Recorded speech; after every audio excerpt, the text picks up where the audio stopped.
আজকের রেসিপি সর্ষে পাবদা। তো প্রথমে মাছগুলোকে আমি ভালো করে ধুয়ে নিয়েছি। তারপরে সেই মাছের মধ্যে লবণ আর হলুদ আর তার সাথে অল্প সর্ষের তেল দিয়ে ভালো করে মাছটাকে মাখিয়ে নেব। সর্ষের তেল দিলে গায়ে ছেদে না ভাজার সময়, এই কারণে একটুখানি সর্ষের তেল দিয়েছি। ব্যাস কড়াইয়ে সর্ষের তেল ভালো করে গরম করে মাছগুলোকে দিয়ে দিলাম। মাছগুলোকে তারপরে এপিট ওপিট করে ভেজে নামিয়ে নেব। এই মাছটা যেহেতু একদমই পাতলা, সেই কারণে অল্প ভাজলেই খেতে বেশি ভালো লাগবে।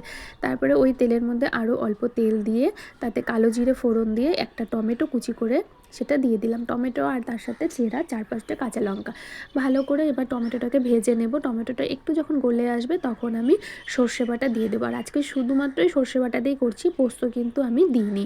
এবার ওর মধ্যে দিয়ে দিলাম পরিমাণ মতো জল আর তার সাথে লবণ আর হলুদটা। ব্যাস ঝোলটা কম হবে, যেহেতু সর্ষে বাটা একটু মাখো মাখো খেতেই ভালো লাগে।